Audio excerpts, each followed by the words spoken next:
There is a place that is spoken about only in whispers, a dark area that spawns the beginnings of urban legends, a place where anything can happen and usually does.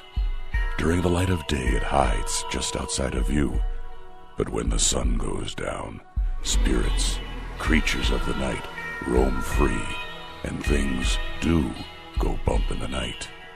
It is in every state and every country, and there is no escaping it, no matter how safe you feel behind your locked doors and latched windows. So we invite you to turn down the lights and turn up your radio while we join Dave Schrader and Tim Dennis, your hosts, on a journey into the darkness on the edge of town. Hello and welcome. It's a brand new week. You're tuned into the best in paranormal talk radio. This is Beyond the Darkness. I'm your host, Dave Schrader. Along with me at the Supernatural News Desk, Mr. Tim Dennis. Hello, Tim. Hello. Now, this is up front, folks.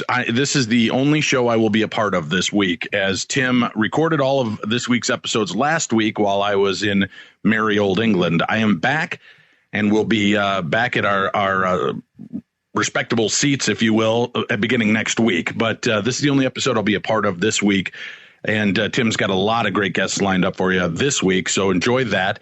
I want to start off, Tim, if I may. I just came off a wonderful trip to England, and had a remarkable time with some fantastic people again, and just loved the trip. Unfortunately, while I was out in England at the beginning of my trip, my fiance's mother passed away. And I just, we were talking about it on social media and people were really outpouring on it. And she wanted me to pass a message on to everybody to thank them for the love and support from our army of darkness from across the world. And it has helped her a little. This is just a rough time right now because that kind of loss is something that is very profound and takes a while to heal from. But she is well aware of your love and intentions, so thank you very much. Unfortunately, our trip ended on another bad note. I came home a few days early. One of our good friends on the trip lost her son to suicide while we were gone. And there were no clear indications that this was coming. And trying to make sense of it is nearly impossible for a parent. And I just ask that you keep the family of Connie and Rick Manecki in your thoughts and prayers. They're great friends of our show and have been on just about every one of our trips. I left the trip a little early to go home with her and make sure she could get to her home in Seattle to her family and friends. There was no way I was going to let her leave and have to face a 14-hour trip on an airline by herself in that moment. So I went with her and left my England trip to be with her where I needed to be. And it's heartbreaking. Our thoughts and prayers are with her. And this is what I'm going to implore our audience for, Tim. Okay. We've been very open about our battles with depression and darkness, and it happens to everyone. And sometimes we see patterns on social media or in a phone call or two that we start to see, but we're always afraid to speak up because there's that embarrassment. What if I say to Tim, "Hey man, are you okay? Your posts seem kind of dark lately." And he goes, "No, man, stop being a worrier." Then we look like a goof. We look like we're overly worried and overly concerned. If you see something, say something. That's all I can ask. If you see things that seem out of the ordinary to you, don't be afraid to ask. And you can do it politely. You can do it with caring and love and just, "Hey, Tim, I've been watching you on Facebook lately and I noticed that your posts have been a little down. And I just want you to know I love you, buddy, and I'm here for you. And if you do need to talk, I'm here." And then you don't put them in the position that they feel they have to talk, but reach out to them. Make a phone call. Just make that call. And if you say something or see something, say something, because it can mean all the difference. Suicide and thoughts of depression hit all of our lives at some point. And there's so much guilt associated with this type of thing on the survivor side. don't offer advice. Don't offer, the everything will be better. They're in a better place. Nobody wants to hear that at this moment or at any moment, truthfully, especially when they're grieving the loss of a child. Your best bet is just to say, I love you and I'm here. And if you want to talk, let's talk. And just listen. And that's what it takes when you're with friends that are grieving. But if you see people that are posting things on social media that seem dark and sad, say something. Please make a difference and just say something. Because that may be all the difference in the world to that one person. And yes, I know, you can tell Tim and I, we see it all the time. There are needy people out there who will post vague book posts constantly in order to pay attention to me, pay attention to me, pay attention to me. But you know what? Maybe there's a deeper reasoning for that. And sometimes it doesn't hurt to give them 5 minutes of your week. And if they're giving all these vague book posts and they're so, lost, they need somebody. Help them with that. Give them numbers and ways and places they can call. And if you're sitting on that fence post and you're feeling dark and in a dark place that you want to hurt yourself or someone else, please make the call to one of the many different suicide prevention hotlines. There are people on staff 24 hours a day, 7 days a week, and it will change your life because they know what to do and how to work you through this. It's anonymous. It's free. There is no shame in asking for help. There is no shame in feeling sad and broken. Get the help where you can, and that's important. And then this goes out to, we have a lot of younger listeners. You know that, Tim. Oh, yeah. We have listeners from every age demographic. And I was just going to put this to a younger audience, but hell, there are adults that are 40, 50, and 60 that need to hear this message as well. Listen, love is amazing. And when you find that somebody, it can be the most fulfilling, rewarding thing in your life. I know that now. Just because a relationship sours or goes bad does not mean that is the end of your world. If I had $1 for every time I thought I will be unloved and no one will ever care for me again, I would be 100 air by now. The point is, there's always somebody else. There's always someone else who will love us if we let them in. And it may seem devastating at the moment and at the time, but please just know, you're not alone. You're not the first whose heart has been broken. You're not the last, and you will survive it. And this is a very temporary inconvenience and sadness. And you may feel like there's no reason worth living, but you never know, because it could be that next person in your life that is the greatest love of your life.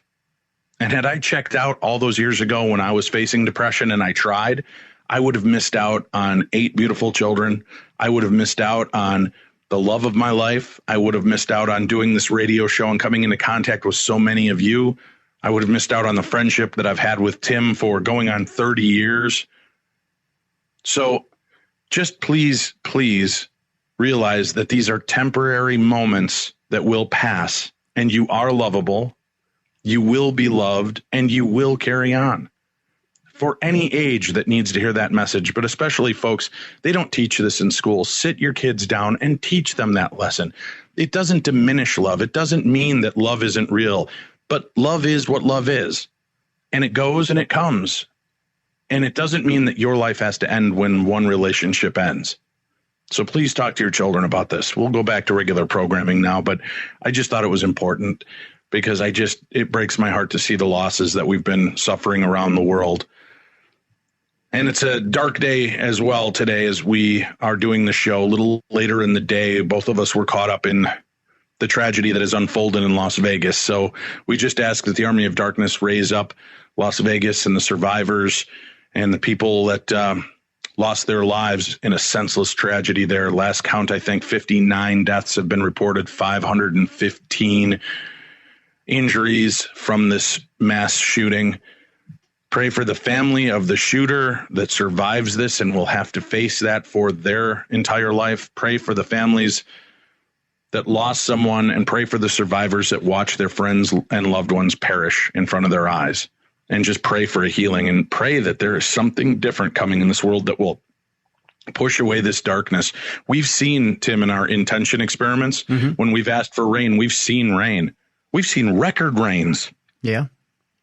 We've seen things happen through intention and prayer. And we need to pray to heal this planet because there is so much hatred and so much anger all around. And it is unbelievable. You realize, Tim, I just watching the numbers over the last few years, 36, 42, now 59 people in these mass shootings. Just pray that we enact a better state for people to get the medical attention and psychological attention they need, and that those people that have guns use them properly and safely. I'm not asking for a ban on guns, so I don't need letters from all the gun lovers out there, but we do need to figure out a way to make this easier so that people that are unhinged do not have easy access to guns. And unfortunately, it sounds like this guy was a normal guy. He was owned multi-millions in dollars of properties around the United States, and by all accounts, seemed like a normal, regular guy. And you just never know when it's going to snap. So just pray for healing for the people of our planet because it needs it now more than ever. Absolutely. Yeah. Yeah. It's a dark day indeed. That's for sure. All right, Tim, let's get started in the world of supernatural news. We have some ParaShare stories to share as well. And I do want to mention tomorrow, I think, because of what's gone on in the news in the last 24 hours, is a very important episode for you to listen to when we speak to a gentleman, Douglas Knoll, who's written a book about de-escalating an angry person in 90 seconds. He has a fascinating interview. It's about 30 to 45 minutes at the end of tomorrow's show. Instead of Dumb Crimes and Stupid Criminals, instead of the I Knew a Murderer, we speak with Douglas Knoll. And it's probably one of the most important messages you need to hear. And this can be used with your children. This can be used with angry spouses or friends, relatives. It can be used with strangers. And it's an important, very important message. So please make sure you tune into True Crime Tuesday tomorrow, and especially for that segment of the show. And if you have not yet subscribed, it's very simple. Just go to darknessradio.com and click on the True Crime Tuesday banner. That's darknessradio.com. Click on the True Crime Tuesday banner and subscribe for $5 a month. You get 4 brand new 90 to 120 minute episodes per month. Plus, it gives you access to all of our past episodes of True Crime Tuesday. And we will be offering more of our past archives from back in the Darkness Radio days on that page as well. So once or twice a month, Tim might be throwing up an additional freebie episode for you. So anybody that subscribes between now and my birthday, November 22nd, will be entered into a drawing. Anybody that subscribes from the minute we started with our new true crime program on Patreon till my birthday, November 22nd, we will be doing a drawing for 3 more people to win a 1-year subscription to the show. So sign up now. Don't wait any longer. Go to darknessradio.com and click on the True Crime Tuesday banner. Okay, Tim, where's our first story going to take us? Well, we go back in time, Dave, to Roswell, where it turns out that a shocking new twist in the Roswell alien autopsy case may be unfolding as we speak. And the question comes up, was it a real alien? The man who directed the Roswell alien autopsy video this past week vowed to put the final nail in the coffin of the infamous case. Now, Spiros Malaris exclusively told express.co.uk that he would take a lie detector test to prove once and for all that the film released in 1995 was a pure hoax and not based on any original, genuine material.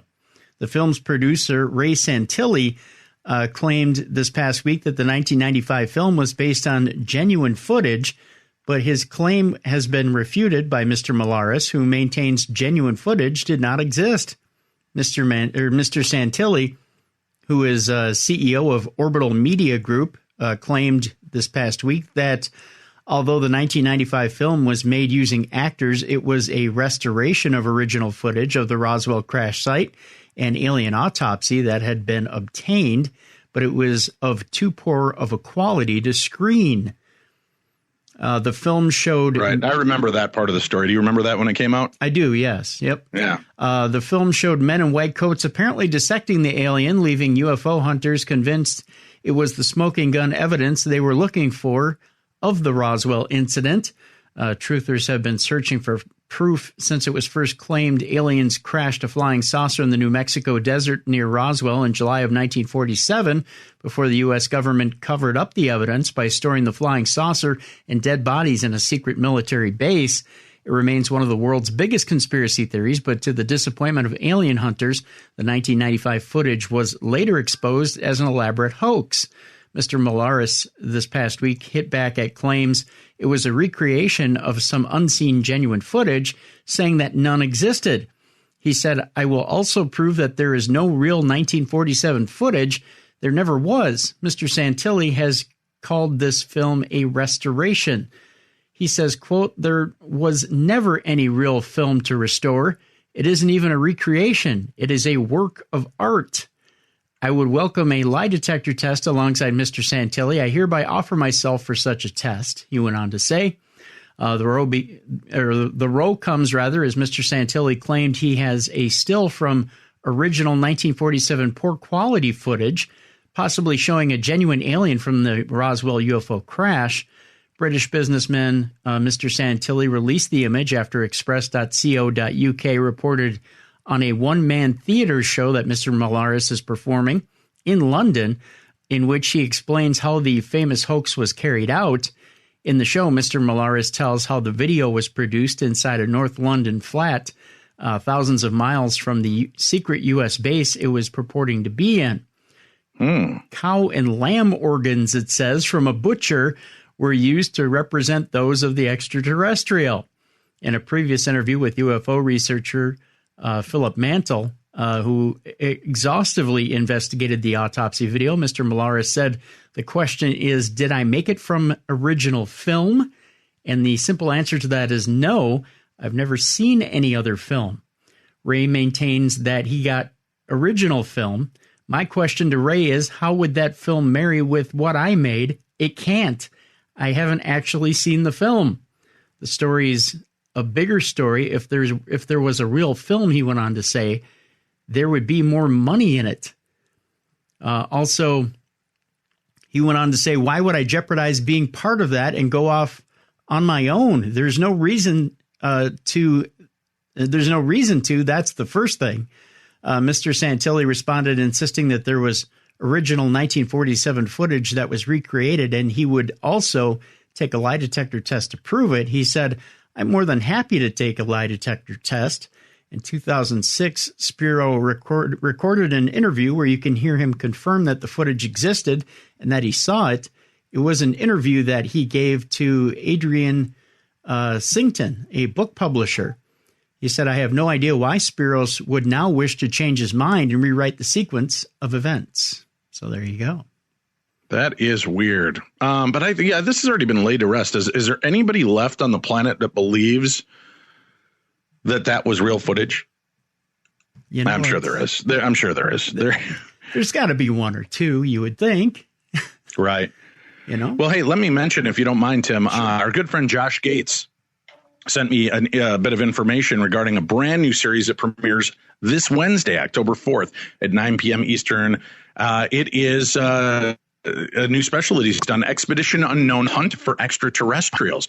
It's mankind's eternal question, are we alone in the universe? Well, what adventurer and explorer Josh Gates wants to know is, are we alone? So he sets off on a 50,000-mile multi-continent quest to find the answer in Travel Channel's spellbinding 4-week special event, Expedition Unknown: Hunt for Extraterrestrials, beginning Wednesday. That's this Wednesday, October 4th at 9 p.m. Gates' out-of-this-world mission takes him on an epic journey across North America, South America, Africa, and Europe, searching for evidence of life beyond our planet and the truth behind long-standing extraterrestrial legends. This is by far the most extraordinary expedition I've ever been on, said Gates, who also serves as the executive producer. Like many, I've been long obsessed with the question of whether we're alone in the universe. Now, with incredible access to state-of-the-art scientific facilities, top secret sites, and shocking new evidence, we may finally find out. It's an expedition into the ultimate unknown, boldly going where no adventurer has gone before. Gates gains exclusive access to locations that may offer extraterrestrial evidence.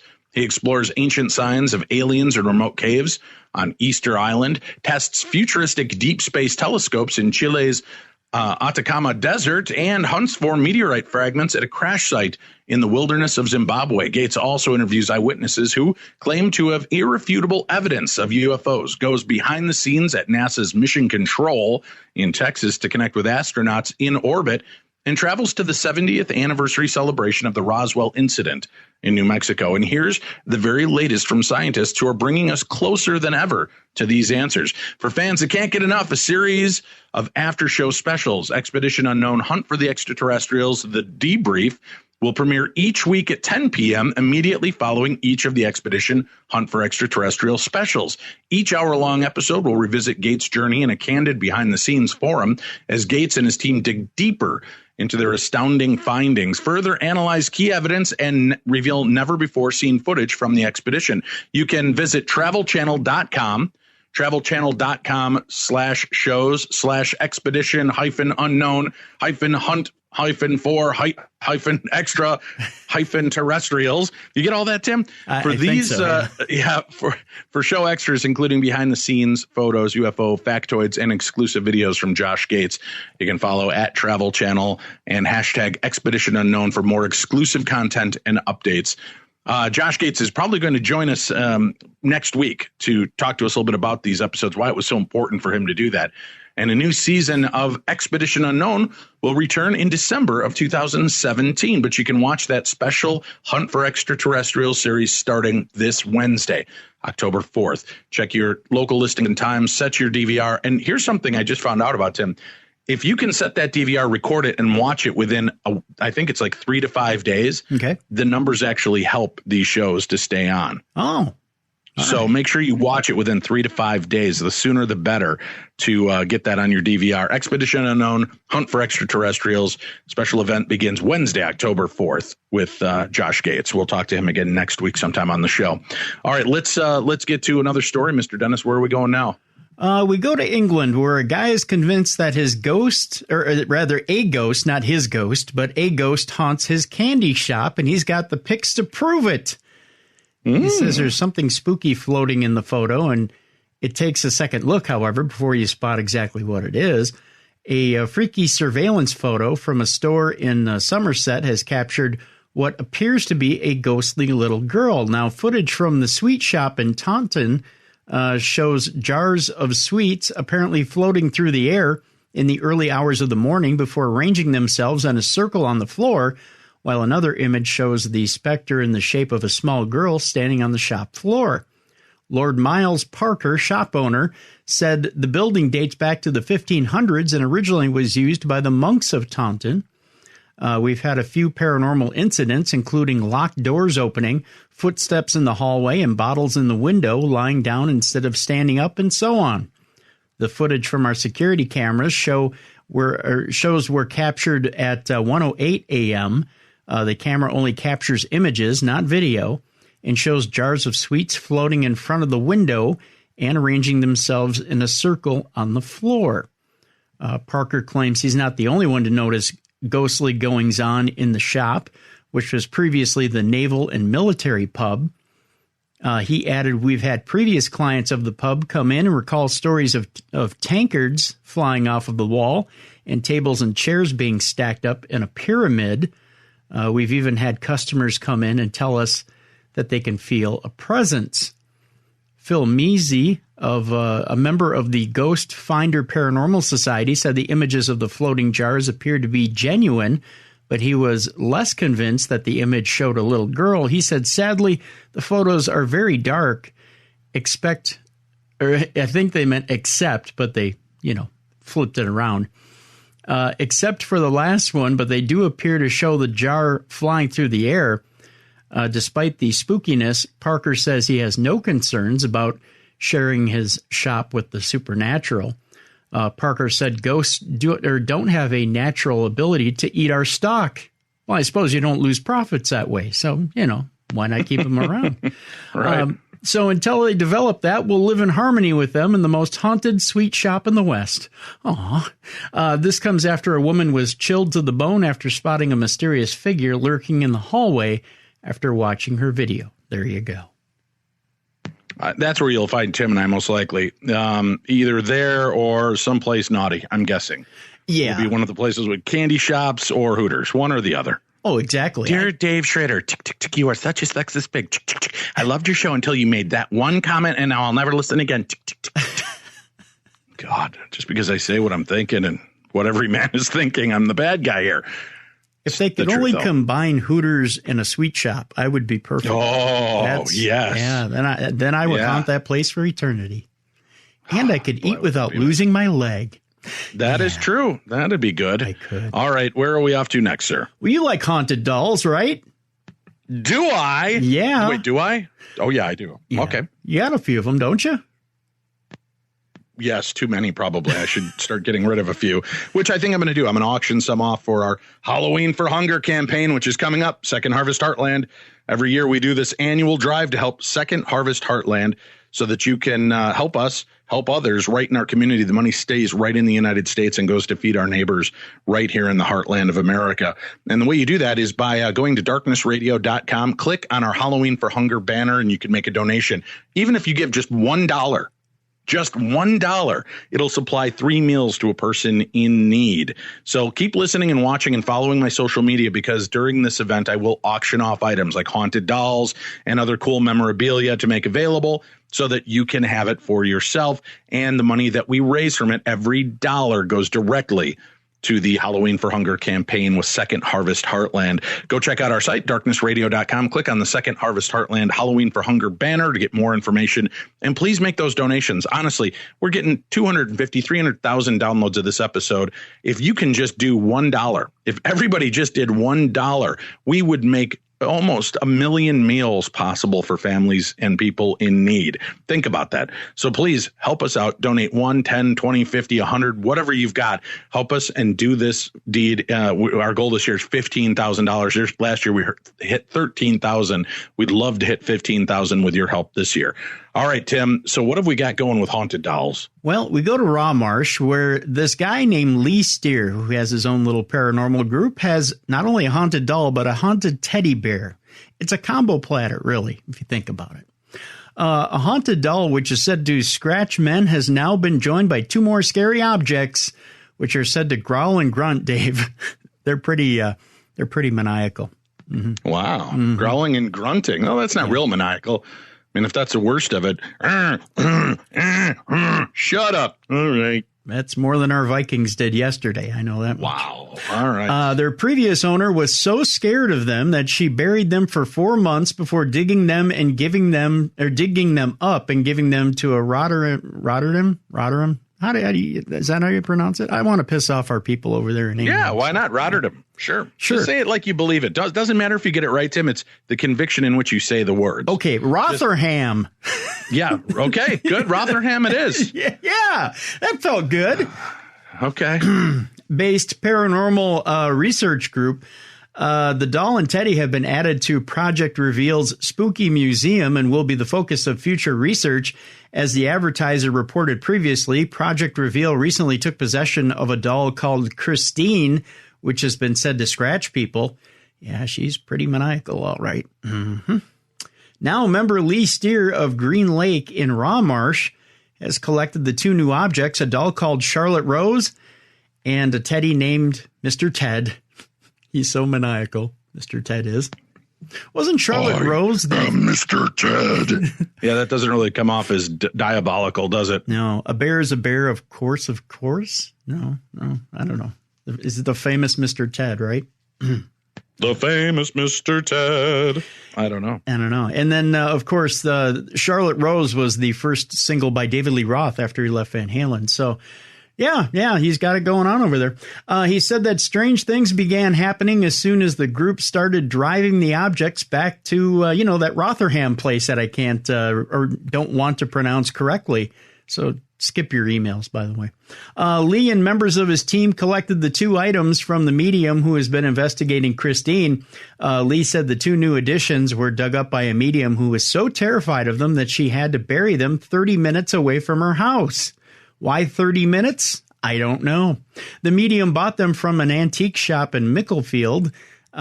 She bought them because she felt something from them, but she didn't realize it would be something she was frightened of. She had a feeling that the objects needed to come to my house, so she dug them up from the ground, and we picked them up the same day. We sat down and filmed a documentary asking her about the doll and Teddy. She says she has a sinister feeling from them. She called them Charlotte Rose and Mr. Ted because they were that scary. They have made shadows within her house and horrible noises like grunts and growls and made people feel sick and given them headaches. I must admit that on the drive home, 3 out of the 4 people experienced sickness and headaches in the presence of the new items. While we were doing the documentary, we detected unusual static changes on our meter, which was odd, he went on to say. Plus, when we first entered her house, we heard something like a growl. Some say it sounded like a scratch, but I thought it was a growl. And then it was followed by a rumble in the direction of where these 2 new items were located. He said that other strange phenomena had been seen at his house since Charlotte Rose and Mr. Ted had arrived. Lee said, since these items have been here, the temperature meter has been changed rapidly. During a live stream, some fans reported and captured a red glow on the wall, and or which we are unsure what it could be. Paranormal? Well, we have no idea. I am still skeptical, Lee went on to say. Lee also said that the headaches amongst members of the group on the car journey could have been caused by the fumes from the doll. Oh, it's a farting doll, Dave. Who knew? Yeah, aren't they all? Yeah. I swear it's always the dolls in my house. Yep. He Dad, it's the demonic dolls, honey. It is. It's always the demonic doll. He added that he had been told by the medium that the live stream about the objects she made, which supposedly captured a voice and caught noises and shadows, though it had been deleted as the medium was so terrified. Evidently, they're so terrified they don't want to keep evidence around. So there you go. That's that story there. Grunts and growls, Dave. That's what'll get you to totally pack up the. Maybe that should be the name of my new bathroom ghost story book. Mm-hmm. That's just like short stories you can read while going to the bathroom. I'll call it Grunts and Growls. That is perfect. Yeah. Grunts and growls. Mm-hmm. Tales from the Toity. That's right. Huh? All right. What do you think? Where are we going next? We're going to Naperville, a place I know how to pronounce. Hey, Naperville. I'll be there soon. Yeah, where a mom says that the Black Shadow or a Black Shadow told her to kill 2 kids. Wasn't the Black Shadow Ken Howard? Yeah, maybe I'm not going to go after all. No? If that's what's going on. Ken Howard was the White Shadow. Oh, he was the White Shadow. Yeah, but he's gone now. He's passed. We've lost Ken Howard. So that's right, we did. I'm sorry. Yeah. Rest in peace, Black Shadow. White Shadow. White Shadow. White Shadow. Good. Yeah, because he was white and he worked for a basketball team. Oh, so he was the White Shadow. Oh, yeah. Sorry, yeah. Black Shadow. No, white. He's the White Shadow. Tim, he was white. Oh, yes, right. A Naperville mother saw a Black Shadow, Ken Howard, and thought her 7-year-old son and the 5-year-old she was babysitting in 2012 were being possessed by the devil when she fatally stabbed them. That according to a psychiatrist's testimony last week. The Naperville Sun is reporting that an expert's testimony, Elzbieta Plakvaska, I believe is her name, was in a psychotic state when the children, Justin and Olivia, were killed. Mrs. Plakowska, I believe, had a psychotic belief that devils had entered Olivia and Justin, and that by taking their lives, she was allowing the children to enter heaven, according to this psychiatric expert. A mixed breed named Nikki and a dachshund named Tootsie were also found dead at the scene. Oh, my God. Plakowska's attorneys are reportedly building a defense around her alleged insanity, but DuPage County prosecutors were quick to push back. Prosecutors say that Plakowska's was aware, rather, of what she was doing when she stabbed the kids more than 100 times 5 years ago. You know what's terrifying about this, Tim, and it's terrifying on so many levels, is the fact that, I mean, it's easy to dismiss that this woman was just clearly insane and committed a murder. But we talk about the believability of the paranormal on a daily basis on the show. Right. And so many people have encountered dark, shadowy figures and the demonic. that, it's hard for me sometimes to dismiss when people make claims of possession or oppression, because this is part of our world on a daily basis.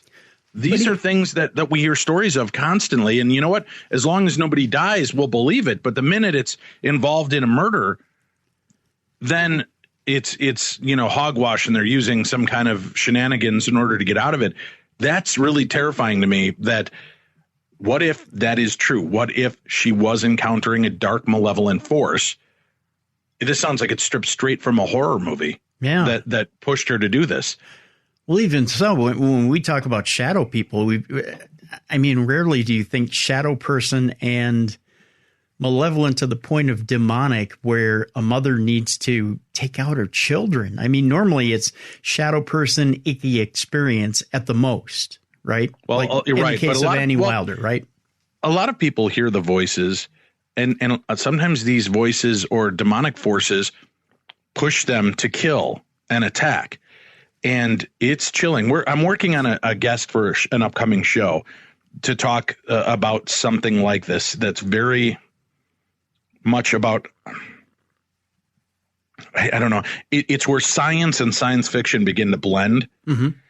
But the results of this guy was plagued with voices for years. Medical science could not fix or cure. But a spiritual advisor, a spiritual healer, did work, and this person has never dealt with this issue again. Interesting. To me, that's fascinating when it's on record in medical communities that this was going on. And once somebody spiritually stepped in and cleared them of all of these entities that were attached to them, one by one, the voices went away. Very as each thing was attacked. So we're working on that show for an upcoming episode, hopefully in the next week or two here. But that's where I have to ask you. And this is something maybe we even cover on a True Crime Tuesday at some point, but where do you stand on that? Like I just said, we talk about this stuff all the time, and you have shadow people convince you to hurt yourself. Oh yeah, we could believe that because possession and oppression. Sure. But if a shadow person or a dark entity convinces you to kill someone else, why do you think that's so readily dismissed? Because we don't want to believe that that's a possibility. I think because well, there is that fine line. There's that fringe between mental illness and what could potentially be paranormal, and something paranormal really isn't admissible into a court of law. Right. But I'm not talking about that even. I'm not talking about the legalities of it. Obviously, I know why the legalities are in play. Right. But as you and I and listeners of the show, why do you think that we'll draw the line there and say this sounds like a crock of shit? That's actually because a murder was involved. We kind of, Marie D. Jones and I kind of bring that up. And I think Ursula Bielski and I bring that up this week, too. We kind of talk a little bit about that, about why there's a line there. And we talk about with the paranormal, too. Why is there a line? Why do people draw that line between what they'll believe and what they won't believe? And I think what it is I think people need to somewhat think that they're grounded in this world, or that there's only so much that will go. What's the word I'm looking for? I'll only go out of bounds so far. And then after that, I've gone too far out of bounds. We've gone too far down the rabbit hole, and I'm really not in reality at that point. And everybody has a different gauge as to what that is. And it depends on your life experiences. So remember, it was 2 years ago, the tragedy of Mark and Debbie Constantino. Right. And you and I were kind of offended when people automatically jumped to the fact, oh, they were possessed. Mark was possessed and da-da-da-da-da. Right. But let's, they're deeply entrenched in this business, and both went on record as telling other people that they thought the other spouse was maybe dealing with a possession and oppression. So that's part of their story. But, it's so easy for us to dismiss. No, it just was the evil that men do. It had nothing to do with a dark, malevolent spirit. It was an abusive relationship. But it's weird to me. I've caught myself on a few occasions thinking, why am I so easy to dismiss that? I think because you've seen more of the situation in that case, though, too. I think in that case, right. But I don't know if that's not what pushed them to that. They were, I don't want to say obsessed because that automatically sounds like a negative, but they were so deeply engrossed in the paranormal field, and so ritualistic about it, it does make you wonder. Yeah. And looking at it 2 years later, I can see a little bit more in hindsight how it very well could look like dark forces might have been at play. And in this case specifically, it's horrific to believe, I would think the opposite would be the fact, right? It's horrific to believe a parent could murder their children. Well, there's a little bit more to the story in that the psychiatrist, Dr. Philip Resnick, says that the shadow she saw told her to kill them. This according to The Sun. She reportedly heard from the shadow, "You are going to be the last one. You're going to die, but you will be the last one." Now, Resnick said that Plakowska's father's death in Poland weeks before the violent deaths of the children was an inciting incident in Plakowska's psychotic episode. He said several people mentioned Plakowska was acting strange and mentioned devils before the killings, that according to The Sun as well. Resnick will testify again this week after 4 hours on the stand last week. So he's citing that the death of her father actually triggered a psychotic episode. Gotcha. That got her into that state. I don't know. You can come up with an earthly reason for that. You could also say maybe it was paranormal too. From the outside looking in, you've got two reasons that could float. If you're looking from our standpoint, if you're in the realm that doesn't believe in the paranormal, if you're coming from a skeptic or a cynical point, well, obviously, and this is from that point of view, obviously she's got a mental illness.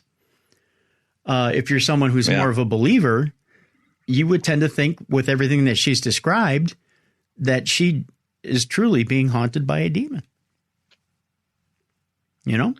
Chilling either way, just absolutely heartbreaking and terrifying. All right. I'm sorry. Go ahead. What's our next story? Let's see here. Our next story, as we move on, I'm trying to find the correct transition here. You never want to jump from one to another and go, oh, wait a minute, but let's jump to this one, shall we? Wasn't there another story wasn't there another kind of dark story like that? I thought that there is. Yeah, I think this one that you're talking about, the bloodsuckers. Right. Go ahead. Yeah. Right. This one has to do with something called the bloodsuckers' terror. Acts of terror continue to set in among fear-gripped residents of Mulaj and the Falambe districts. I think this is probably over maybe Africa, I'm sure. Following strong beliefs of existence of bloodsuckers, this comes days after the Malawi Police Service issued a statement that the bloodsuckers issue is a hoax. We have established that people are no longer sleeping in their houses, but in groups for fear of being attacked. This was during our visit to traditional authorities. Oh my, that's a word. We'll leave that one out. And Mabuka in Mulanja, where the communities believe that the bloodsuckers from Mozambique, and they are collecting the blood to use for rituals to earn more money.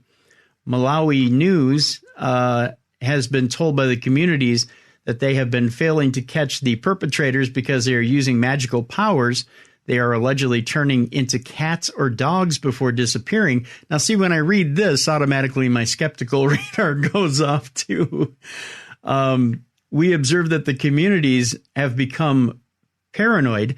This was particularly noticed at I think this is Mathelia Manja's area, where the community pleaded with us to ensure that we leave the place early for fear that we may be attacked. The communities are questioning and in extreme cases attacking any strangers. The communities allege that the bloodsuckers' popularly referred to as an anamapopa are using some technology which involves the initial spraying of chemical or using some electric powers to weaken the target before sucking blood. The blood sucking is alleged to be done using some remotely controlled gadgets. Communities describe the blood sucking process as being complicated, saying one can be sucked from a distance through the window or roof. Now, that sounds like a talent, Dave. I don't know about you, but usually costs about $12 more. Yeah, it does. Depending on what district you're getting it from. On the night of Tuesday, September 19th, the alleged bloodsuckers attacked two houses in group villages in the area of the traditional authority in Mulanja and allegedly managed to suck blood from one woman. The victim, Chimwemwe Sikova, claims that she was awoke from a deep slumber by a sharp, piercing pain on her forehead. I felt a needle getting into my forehead's flesh. The rest of my body was numb. I struggled to touch my forehead, and I felt a hot, sharp injection like metal. I alerted my brother, who was also in the same room. The thing was quickly removed.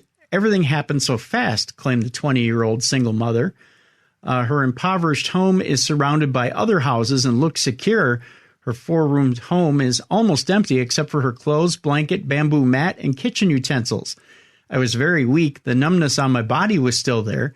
I was not myself. I was literally gasping, she recalled. But Group Village head Mzizilla, I believe that's one part of the Wu-Tang Clan as well, refused to give her any reference letter to present at the hospital.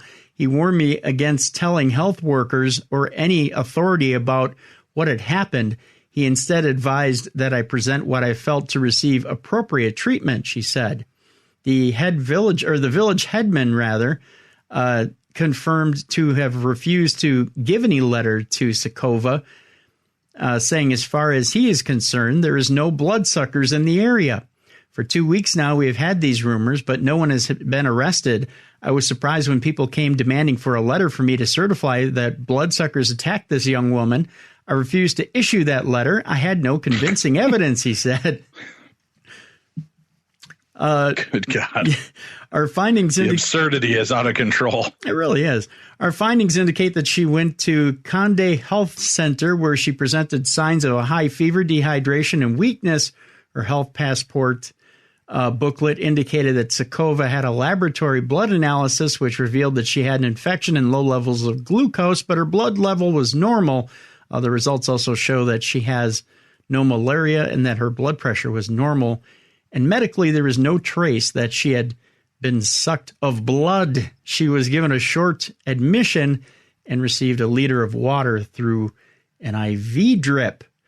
As far as the mystery to this whole story goes, they asked if these bloodsuckers are from Mozambique and are they using magical charms, or it's being alleged that they do. There's one man that believes they're real and that they've been to his house.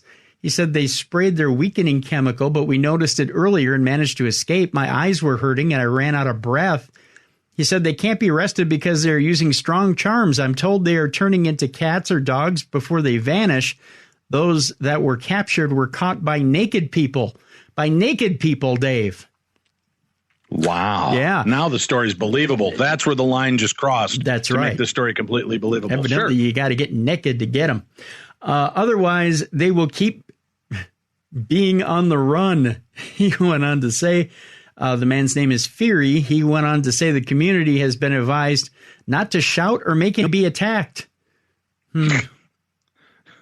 Just go along willingly? I guess. Mulanje Wow. police spokesperson Gresham Niguira said the police maintained their earlier statement that doubts the existence of bloodsuckers. Nobody has been caught red-handed to prove that this is at all real. I've seen a couple of red-handed bloodsuckers in my life. I've caught them right in the act, us bloodsuckers. He said if it involves magic, it is hard for us to establish as well. The police are not trained to detect charms. We maintain our neutral position until we have concrete evidence, he said.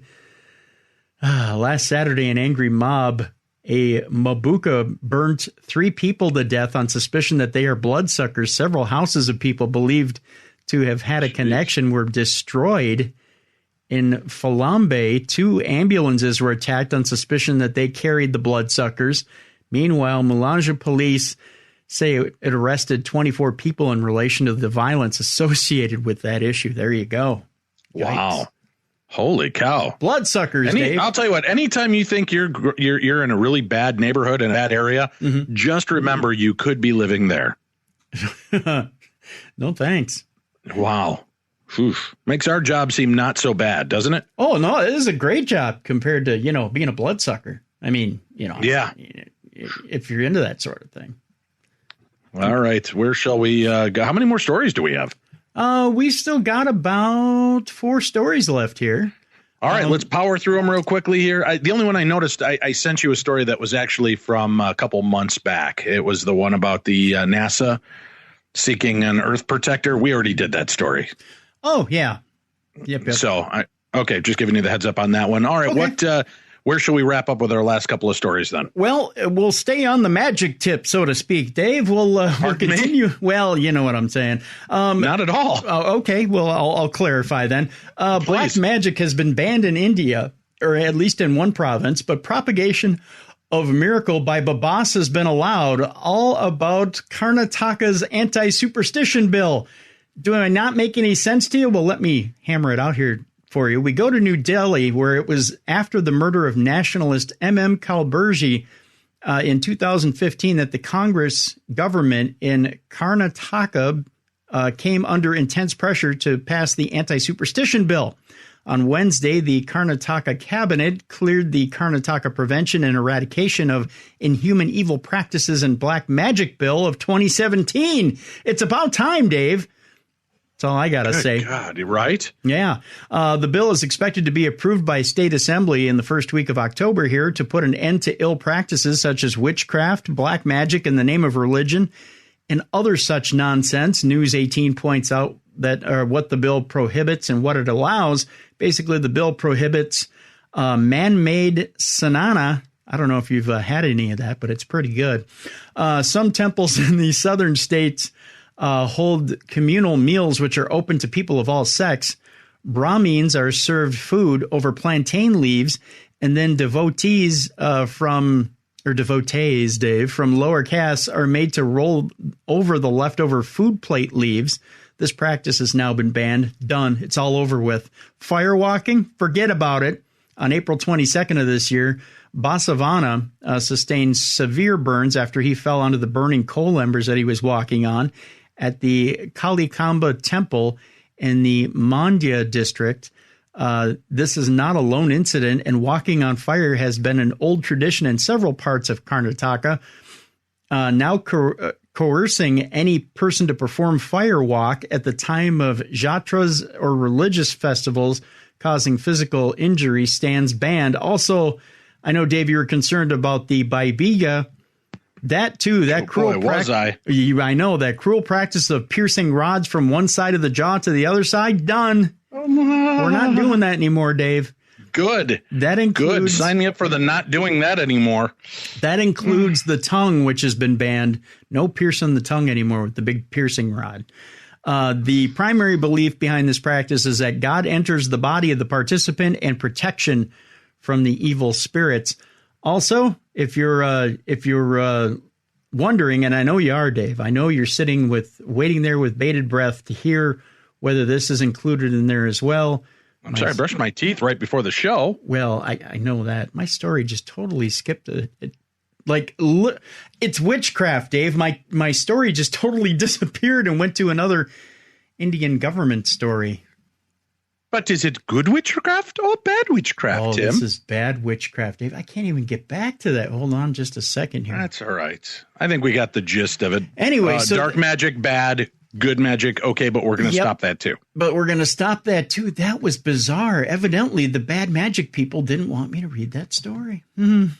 You know what's really funny to me is they're like, oh, we're going to stop this because it's all garbage and not real.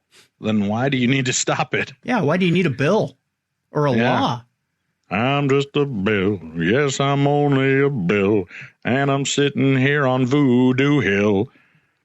That's a little version. I wonder if that was their Schoolhouse Rock song. It may be. Maybe not. I got a little hip hop combo here for you, Dave. Oh, nice. All right, a little hip hop combo. You know how I'm up with the street kids, Tim?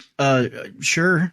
Or is that down with the street folk? I'm not. No, down with the street folk is probably closer. Yeah, down. Yeah. You know how? Let me try that again. Hey, yeah. You know how I'm down with the street folk, Tim? Right. Yamo be there, Billy Ocean. Want to know me? Yeah, exactly.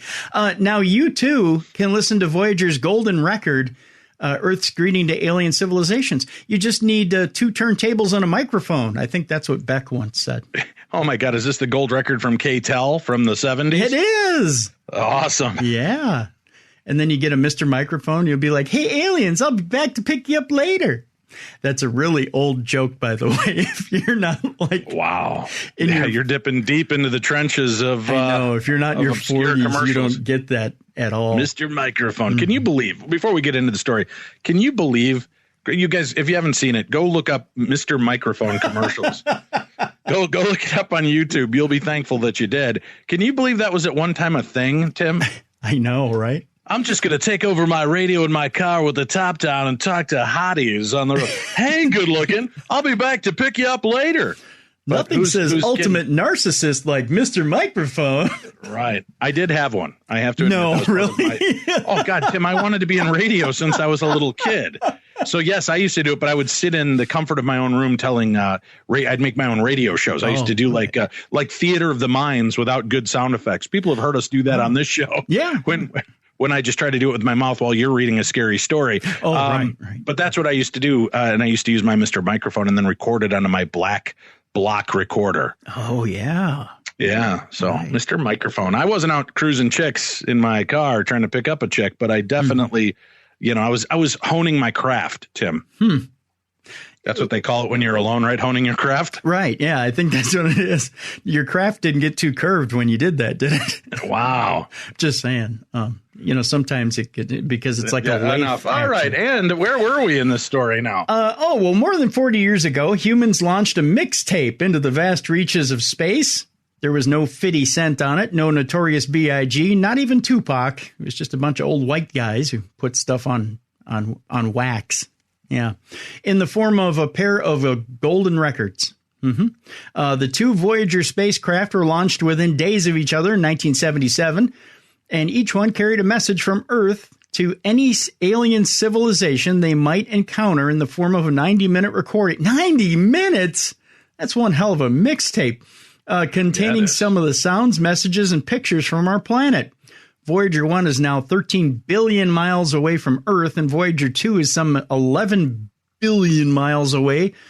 Neither will come remotely close to another star for another 40,000 years, yet they each carry a message from humanity in the form of the Voyager Interstellar Record. It was engraved in copper and plated in gold, because what were the aliens going to do? Steal it and pawn it? Right. They don't have pawn shops in space, Dave. And very few people on Earth had ever heard it until now, Dave. You know who bought it? Martin Shkreli, before he went to jail, because he had the Wu-Tang album, and now he's got the... God. No, I'm kidding. It's, again, very limited view comic right there, Tim. I don't even know who Martin Shkreli is. You don't? He's the guy who bought the AIDS drug and then raised it up to $750, and then he bought the Wu-Tang album, the one that supposedly they only made one of, and it had like Cher on it. Yeah, Cher on the Wu-Tang album. Cher was on the Wu-Tang album, but they in the contract, and I'll make this real quick. In the contract that you signed, you couldn't have a listening party. Nobody else could listen to it. You had to enjoy it on your own, and you couldn't release it for something like 60 to 100 years or some weird stuff like that. That is bizarre. And he bought that album for $2 million. Yeah, you got to be a big fan, I guess. The recording itself is an eclectic mixture, not the Wu-Tang album, although Cher is on it. I'm talking about the actual Voyager record. Turn back time. Can you imagine that under a Wu-Tang beat, a little RZA beat going with Cher singing? I don't know Wu-Tang beat. That sounds like something you need a cream to clear up. Actually, I've had that a couple of times. Hey, Tim, can you look at this rash? Do I have a little Wu-Tang beat growing here on my thigh? As a matter of fact, you do. Let me get a scalpel. The recording itself is an eclectic mixture containing everything from Bach and Beethoven to Chuck Berry and Blind Willie Johnson. I once had a Blind Willie Johnson, Dave. The Songs of Earth track features sounds from our planet and our civilization, whales, chimpanzees, thunder, and lots more, because we wanted to scare the hell out of aliens, evidently. It also includes greetings from around the world in 55 languages and more than 100 images etched in analog form. Several years ago, David Peskovitz, an editor at Boing Boing, yes, that's the name of his publication, and a research director of the nonprofit Institute for the Future, joined up with Tim Daly, a record store manager, And with the blessings of Timothy Ferris, producer of the original recording, they set out to release the gold record to the people of Earth because everything else has been released. I mean, why not that? Sure. After finding the master recordings in Sony's music archives and securing the rights to the music and images, because everybody's got to get paid, baby, they set up a Kickstarter campaign to finance the release. Although they thought it would appear only to a niche audience, the project caught the attention of people around the globe. Why? Because nobody likes good music anymore. The internet was just on fire talking about this thing, Daly told NPR. Again, I would order it. I would order it. I would love to hear that piece of our history and what we thought was so important back then, that this is what we wanted to represent our planet. Doesn't that fascinate you? I mean, I think that's just really kind of a cool little deal. And, you know, we've often laughed about it, and I don't know if it's in the article. I don't mean to jump ahead on you, but our question was always, how the hell are they going to play this record? But they actually created a diagram on how to play the record. Here's my thing. What if the aliens had ADD? 90 minutes is a long time. No, I think ADD is perfect for this because it's like a trillion messages all in 90 minutes. So anytime they're starting to get bored, they're on to something else. They're hearing thunderstorms for a few seconds. Then they're on to, I don't know, maybe a little ABBA. Then they're on to the Mork and Mindy theme. And then they're on to children wishing them hello from around the world. And then they're Jimmy Carter and whoever was in charge in Russia and, you know, Boris and Natasha, whatever. There's always all this stuff on there. I think so. There's a lot mixed on those albums. So I think they get a lot of bang for their buck up in space. You know, it's funny you bring up ABBA because when you were gone, we were talking to Gary Parker, you know, about the aliens and yes. Yeah. He brought up that Abba in Hebrew is father. Because he had to go into a river and he had to go Abba, Abba, Abba. And I said, well, when you do that, most of the time you just get shitty disco records thrown at you. Ouch. No good. I love Abba. Waterloo. It was a good joke, babe. Yeah, I thought so too. Okay, so they obliterated their original funding goal in just 2 days, Dave, and eventually raised more than $1 million for the project, the most successful Kickstarter campaign in history. Wow. Family members of the original NASA Voyager mission team were among the initial 11,000 contributors. The Voyager Interstellar record is now available from Ozma Records, both on vinyl and CD format, because we couldn't get any more antiquated. I think that's awesome. I'm going to order one, honestly. Or, you know, I'm just saying I'm about to turn 50. If anybody wants to order an actual gold album for me, they can do that and just send it right to my home at P.O. Box 9847.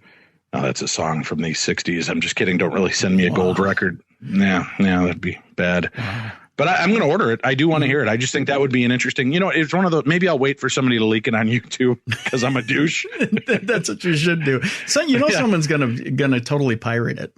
Yeah. Or they're going to put one up claiming it's it, and I'm going to have the totally wrong one. Yeah. But with a virus, I would be fascinated. I'm a space nerd. I'm interested to hear what they sent off to outer space. I wonder if they use like the Star Wars theme or the beginning of Star Trek. They've got to do something nerdy for that at some point, right? Well, I would think Star Trek, because this was 1977, unless they, you know, it was the tail. Well, wasn't that the same year as that? That was the same year as Star Wars. Yeah, but unless it really caught you're right. fire, It wouldn't have hit yet. Yeah, they did. They thought it was just going to be a little underground movie. They didn't know it was going to blow up to be the phenom that it is. Right. This collection, by the way, if you choose to buy it now, Dave, from Ozma Records, also includes the images from the recording and a print of the original cover diagram. So you get that as well. Awesome. Yeah. So you're sold. I know. None of us knew when we launched 40 years ago that anything would still be working and continuing on this pioneering journey, said Ed Stone, Voyager project scientist. The most exciting thing they find in the next 5 years is likely to be something that we didn't know was out there to be discovered. Even after they run out of power, the Voyager spacecraft could still last for billions of years, silently drifting through space. One day, the golden records may be the only traces left of human civilization. That is that story there. Okay, so figure that they started building that Voyager probably in 74, 75, right? Yeah. To start getting it ready? Yep. So we launch it in 77. It's still going. But we can't come up with a stupid cell phone with a battery that lasts more than 3 hours and needs to be recharged. Yep. Well, that's I how cry they get shenanigans. Yeah. I cry shenanigans. That's how they get you. I guess.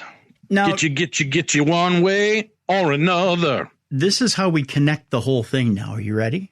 From Uh-huh. Golden Records, it supposedly went deep into space, to a rapper who doesn't believe that there's anything in space and that the Earth is flat, and he wants $200,000 to prove it. All right, give it to him, Tim. You're a rap fan. Make it happen. I'm not a fan of this guy. Oh, who is it? B.O.B. We've talked about him on the Flat Earth shows that everybody hates, Dave. On our show. Not everybody. Not everybody. Well, I've gotten a lot of supportive email, people that were fascinated and wanted to look deeper into it. They only send it to you. You know what they send me? Don't ever air that show again. That's what I get. Yeah. Just keep sending your hate mail to Tim and the love mail to me. That's the way I like it. So rapper B.O.B., he's, oh God, he evidently is a bigger idiot than most. That's just my opinion, though. Spoiler alert, B.O.B. here. Let me whisper this in the microphone so you get it. The Earth is not flat. There you go. How do you know? Have you been above it? Actually, you know what? If you would have watched 60 Minutes this last Sunday, he had all the, no, you would have loved this episode. If you're a space nerd like you say you are, you would have been glued for 15 minutes to the screen, because of these 60 minutes, I would have stayed in for 15. Right. Because they had the guy, actually, they were talking about the Hubble telescope. And they were talking about how they're about to replace the Hubble telescope, but they were talking about also how they had changed out the actual telescope for infrared and how they could see deeper into space. And they were showing all these different pictures from tens of thousands of light years into space, and some of the amazing images that they were coming up with. And all I could do when I was sitting there watching it was thinking, you know what? B.O.B. is probably sitting there at home watching this going, that's all made up, man. It's Photoshop. Could be. So B.O.B. Right. So Bob, as I like to call him, he believes the world is flat. Yes. And wants to fund it, a research program. What he wants to do is he wants to crowdfund, evidently because he doesn't believe we have satellites up there. But one of the things in this 60 minutes, this 15 minutes of 60 minutes, was the guy who fixes the Hubble telescope. He goes 300, and he's done it quite a few times now. He's gone up in 300 miles above the Earth, and they had footage of him 300 miles above the Earth fixing the Hubble telescope. That's all B.O.B. needed. It's all green screen. They do it in a little suburb of Los Angeles. I think they do it from Burbank, and they just film it on a green screen, Tim. So here's my question. If he didn't believe that footage, then why does he need $200,000 for the launch of satellites to see if he can get some evidence that says that the Earth is flat? We already have satellites up there that'll tell you different. That's what the man wants you to believe, Tim. The white man, the power-hungry white devil wants you to believe that, son. I'm telling you, that ain't the truth. He's just trying to get to the bottom of the truth, and you're trying to oppress my brother, Tim. I will not have it. I will not have it. The rapper, whose real name is Bobby Ray Simmons Jr., has been a vocal proponent of the flat Earth theory, the claim that the Earth is, in fact, a disk, not spherical. Some proponents of the flat Earth theory claim that NASA employees guard the edge of the world to prevent people from falling off. Those same people also, when you hold two hands out in fists and you say, guess which hand the piece of candy's in, they always pick the wrong one, and they go, oh, it's magic, it disappeared.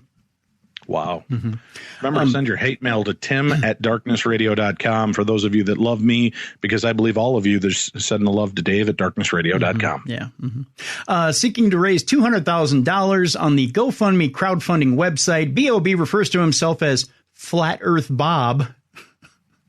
At the time of writing, he had raised a little over $650 there, Dave.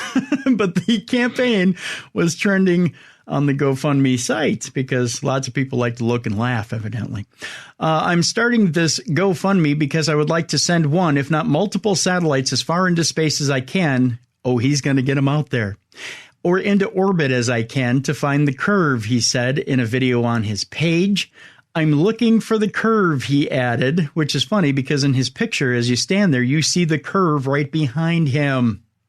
The curve, which B.O.B. refers to, is a recurring theme in flat earthers' conspiracy theories. Adherents believe that were the Earth actually round, then the curvature of the Earth would be more visible to the naked eye. How do we know that the Earth is spherical, you may ask? Well, how do we know that the Earth is spherical, Tim? Well, it's not the first time that the rapper has voiced his doubts. In 2016, he became embroiled in a Twitter spat with renowned astrophysicist Neil deGrasse Tyson. Yes. Yeah. The cities in the background are approximately 16 miles apart, he said, tweeting a picture of the skyline and the horizon. Where is the curve? Please explain this. Well, Neil deGrasse Tyson simply put on his mental boxing glove, wound up real hard, and punched B.O.B. right the F out and said Earth's curve indeed blocks 150, not 170 feet of Manhattan, but most buildings in Midtown are way taller than that. Booyah! So that evidently is what schooling and intelligence gets you. Some of those who have donated to B.O.B.'s campaign have expressed support for the rapper. If you do, make sure you let me know, one person who donated $20 whole wrote. Yeah, because that'll get your satellite up there in space. I've been trying to tell folks that there is no curve, therefore the Earth is not a globe. Yay. Others were more skeptical. Here's $5 to prove yourself wrong, another donor commented. I like that. They're still supportive, but in a backhanded way. Yeah, and that's the end of that story there. I can't report any more on that. Is that it for news today? No, there's one more, Dave. Oh, my God. One more news story that never ends. What have we got next, sir? One more. We go to Colorado, where I wish I had some Marvin Gaye playing right now. Let's get it on. That's all I can give you. Yeah, is that even a Marvin Gaye song? Yeah, I don't think so. But thanks for stroking the ego. A hunter claims he was sexually assaulted by a Sasquatch. Oh, wait a minute. Yeah. What? Daryl Whitaker from Glenwood Springs, Colorado is our lucky contestant on Guess Who's Behind You. He claims a Sasquatch attacked him and attempted to rape him while he was walking in the woods. The 57-year-old man was walking to his hunting cabin on Sunday to see if it had suffered any damage during the winter. All of a sudden, a large gorilla-like creature dropped from a tree in front of him and punched him in the face. He had good aim. It was at least 8 foot tall, and it punches hurt like hell. I was knocked right out at the first blow, he said. While Mr. Whitaker was trying to recover from the attack, the large humanoid creature began to tear his clothes while letting out some terrifying howls.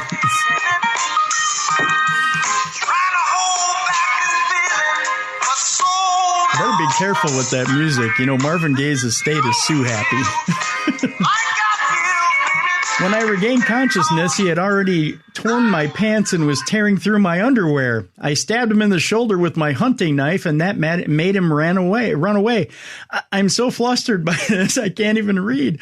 Mr. Whitaker immediately reported the attack to both the Glenwood Springs Police Department and the Colorado Parks and Wildlife Agency, and a joint investigation's been launched. Was SVU there, Dave? Because I've always wanted to meet Mariska Hargitay. I don't know. I'm guessing no. No. I don't think the Sasquatch rape is a big case for that. I could be wrong. I just don't think that's something they cover. That would have been cool if Ice-T would have come out there, Detective Tutulo or whatever his name is. Be like, man, I heard that Sasquatch was all up in your drawers. He's on the down low. That would have been sweet. Investigators found some extremely large footprints on the site, which they believe are those of the aggressor. Daryl Whitaker is convinced that the creature who attacked him was a Sasquatch, but the GSPD investigators say it's probable that the attacker is simply a particularly large and hairy man. I was nowhere near Colorado at that point. They are currently interrogating nearby residents to see if anyone noticed an individual corresponding to the description of the suspect. According to the victim, the attacker measures around 8 foot tall and is extremely hairy. He has brown hair, dark brown eyes, and extremely large feet. You know what they say, Dave? Large feet, large shoes. That's right. Yeah. If you possess any information concerning the suspect, please contact the Glenwood Springs Police Department or the Colorado Parks and Wildlife Agency. There you go. Good grief. What a story. Yeah.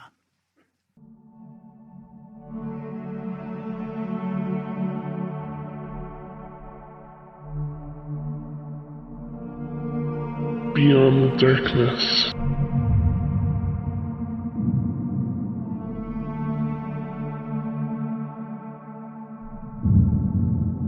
Hey, everybody. Welcome back to the best in paranormal talk radio. This is Beyond the Darkness.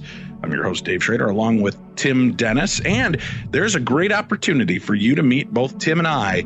And Tim will be in all of his raging glory next Halloween 2018 when we are on the Jericho Rage and Rock. And what the hell is the name of this tour? It's amazing. It's the Rock and Wrestling Rager, Dave. That's what it is. Rock and Wrestling Rager. We're going to be on a cruise, a 4-day cruise with Chris Jericho, some of the biggest stars of the WWE. There's also some rock bands involved, including Chris Jericho's band Fozzy. And comedian Jim Brewer will be there, along with Tim and I. We're going to be on hand doing some cool paranormal talks and presentations aboard the ship. We're the only paranormal guests on their bill, Tim. I don't know about you, but, everybody else is going to get lost in the mix of major celebrities, and we get like 2 or 3 days to continue to present our stuff. I'm pretty pleased with that. That is pretty cool. And what's really cool is when Chris has been doing the promotion for this, like one of the first guys he's mentioning is Beyond the Darkness, which is really cool. That's awesome. Yeah. Well, we're going to be a part of it. It's next October 2018, and we have links up at our site. If you go to darknessevents.com, that's darknessevents.com. You can join us for a 4-day cruise that looks to be awesome. We're going to be celebrating Halloween together, too. So you guys should come on out and bring out your favorite cool costumes, and let's have a great time. I'm definitely a fan of slutty Disney princesses, Tim. Oh, gosh, so I expect you to dress up as one this year. Yeah, I'm thinking Snow White. Yes. Oh, yeah. You would rock that costume. Mm-hmm. So come on out, have a little fun with us, and look for more information on how to join us. This is going to be an amazing time. And I'm blown away that we were asked to be a part of this mix. But Chris Jericho contacted Tim and I directly and said, guys, this wouldn't be the same without having you two on it. This is a Halloween cruise. Please come join us. And after we made him grovel and beg a few more times, that might have been the other way around. We might have been doing a little bit of the groveling and begging. Anyway, We signed contracts. We're on board. We hope you'll join us. You can find information at darknessevents.com. Just scroll on down to the banner, click on it, and you'll get all the information. Plus, they've got some really great payment plans, so you don't have to pay it all up front. Right now, you can start making payments. How about that, Tim? I like it. Yeah, me too. So that's what's going on. And don't forget, we do have our Halloween for Hunger campaign, which is very important to us. We do it every year. This last year we raised over $13,000. This year we're aiming for $15,000. We're working along with Coast to Coast AM and the Tom Bernard Show. Remember, you can hear me every Tuesday on the Tom Bernard Show. Just Google Tom Bernard Show or Tom Bernard Podcast, and you can listen in and listen as I join the cast every Tuesday. And we talk about a myriad of different topics. It's not Dave, the paranormal guy, but it's pop culture, paranormal, weird, funny news, true crime, all that. We'll be chatting with Tom Bernard and his family on that podcast, which is huge here in Minnesota and starting to gain a lot of steam around the world. So check it out and at least listen on Tuesdays when I'm part of the show, because that would be great for your support. But they're helping us out on this, and we're raising money for Second Harvest Heartland. It makes meals possible for people that are in need right here in the United States. Obviously, they're doing a lot of work to send money overseas with other organizations. We want to help people right here in our own backyard. And all you have to do is make a donation, whether it's $1, which, Tim, I don't know if you know this yet, but only $1 feeds one person 3 square meals in a day. Very $1. impressive. Yeah. What are you going to get? Maybe a 99-cent hot dog from a gas station? If that. Right. For $1, you can feed one person 3 times in a day. So if everybody out there listening made a $1 donation, we'd have over $300,000 raised. That would supply almost 1 million meals to families in need. So I know not everybody can do it, but if you can, please go make a donation, whatever is comfortable for you, 1, 5, 10, 20, 100 or more. And you can do that by joining us at darknessradio.com and click on the Second Harvest Heartland Halloween for Hunger banner, and you'll find all the information there how to make your donation. All right, Tim, it's time for a little ParaShare. Are you ready? I'm ready. Hello, Dave and Tim.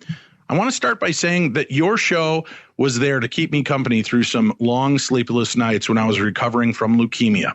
Thanks for the interesting guests and topics over the years. I'm cancer-free now, but still listening to you guys on the podcasts.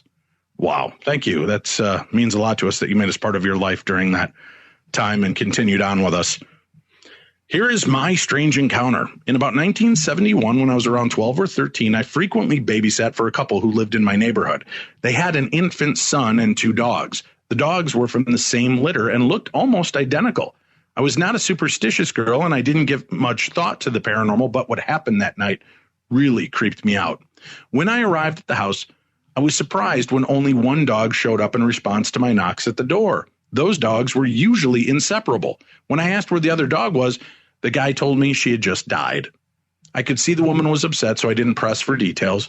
The evening was uneventful, and once I had completed all of the requisite tasks, feeding and bathing the little junior, I tucked him into his crib for the evening. After cleaning up the kitchen, I grabbed a soda and bag of chips and headed to the basement for some TV. The lone dog followed me downstairs. I listened to the click of his nails on the linoleum stairs and the jingle of his tag against his chain collar. He seemed more needy than usual. I figured he missed his sister, so I coaxed him up onto the sofa and scratched his chin and tummy. As I started to get interested in the show, he startled me by getting up suddenly and jumping down onto the floor. I was always a bit on edge when I was at that house alone, because on a previous night when I was snooping around the guy's desk, I found out he was a parole officer. He had a book of his clients with their pictures and profiles. They were some pretty scary looking dudes who committed even more scarier crimes. The dog finally settled on the floor by my feet. A couple minutes later, I heard a loud noise, like something falling down the stairs. It sounded like toenails scraping against the stairs, a collar jingling, and a doggy yelp. The dog laying at my feet whipped his head around and stared in the direction of the stairs. When the sound stopped, he turned his head and stared at me. I turned off the TV and listened to the silence. The dog wouldn't stop staring at me, so I walked over and peeked up the stairs. I was finally able to breathe when I realized there wasn't anything on the stairs. I turned the TV back on and returned to the sofa, now a bit more on edge. The dog got up and looked up the stairs, and when he was satisfied that there was nothing there, he returned to a spot on the floor. Thankfully, the couple returned shortly after that strange occurrence. They asked me how the evening went, and I told them what we ate and that he had pooped, important for a parent. I paused for a moment, then I told them about the noise on the stairs. I said, I heard scratching and jingling and a dog crying, and like a dog falling down the stairs. The woman covered her mouth with her hands and ran from the room crying. The guy looked at me and said, that was how the other dog died. She tripped on my wife's foot and fell down the basement stairs. I got my money and never went back. Keep up the great work, guys. And that's from Cecilia. Very cool, Cecilia. Ghost dogs and your own personal account. And we are so glad that you're still here with us. Thank you for making us part of your world. Absolutely. Hey, Dave and Tim. I thought I'd write in and tell a few things that a friend of mine has had. I would tell you mine, but I did that about 1.5 years ago when you were still with iHeart. But here we go. When me and my best friend, were in the middle school, she ended up living with her grandparents.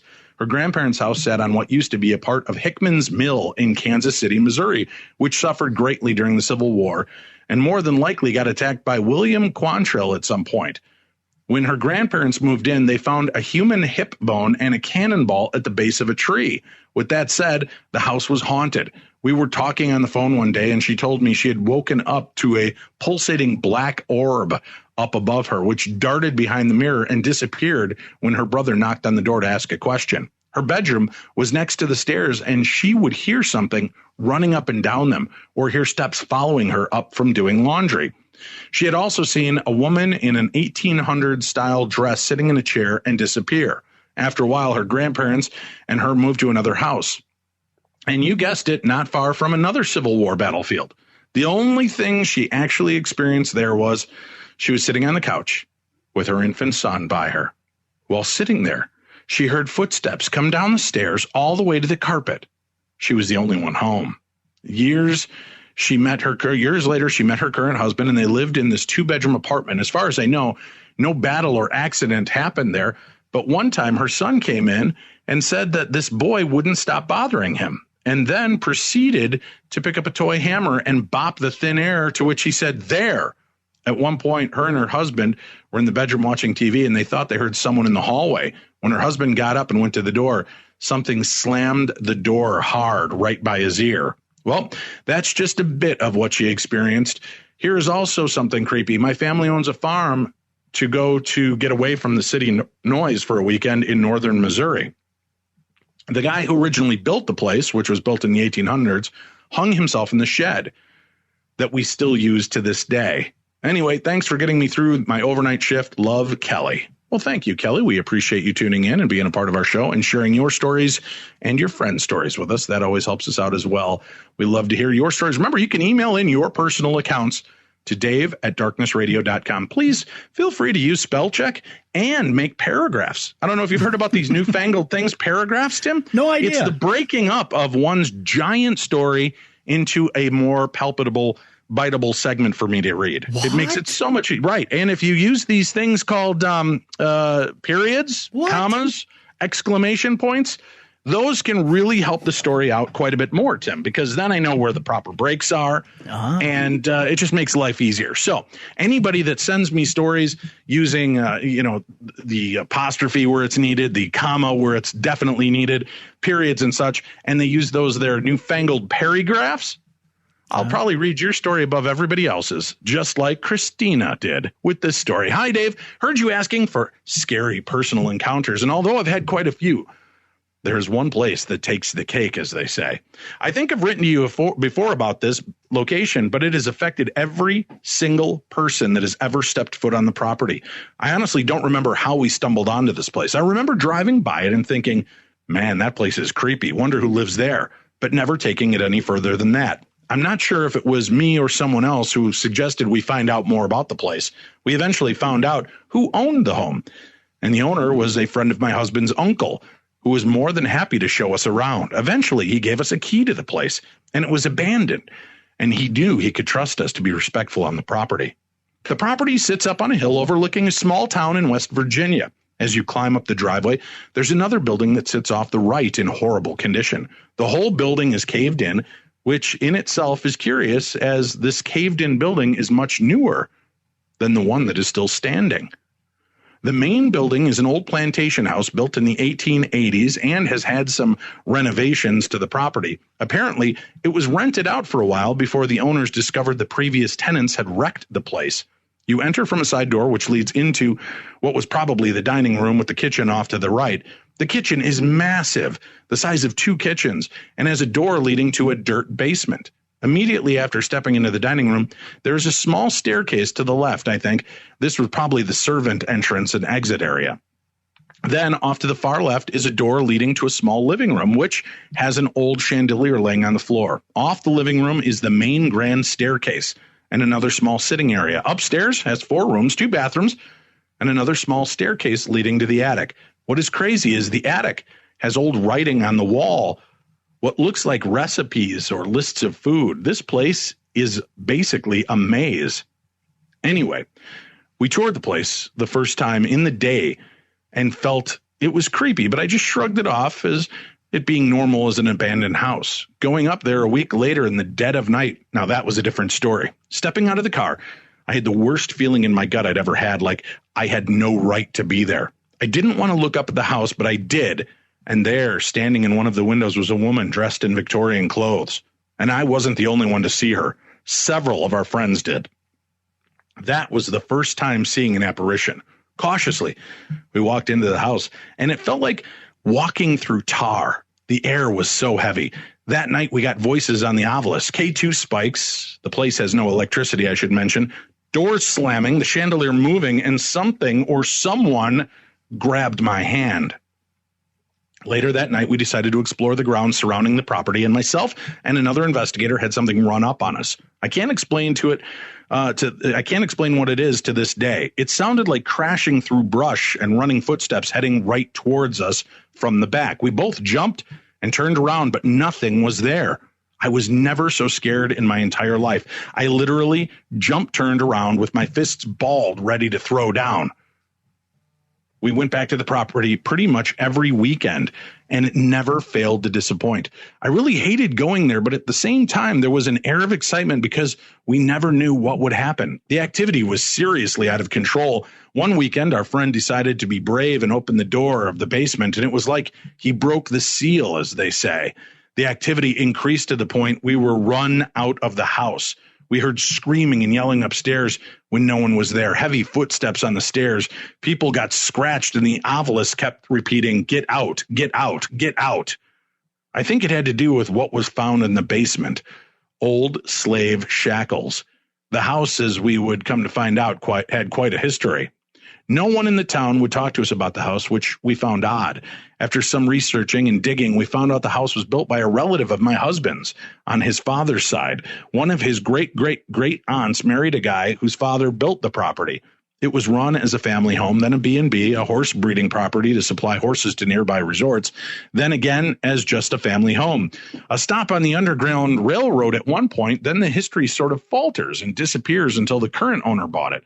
What's really mysterious is that the original builder and owner seemed to go through wives like candy.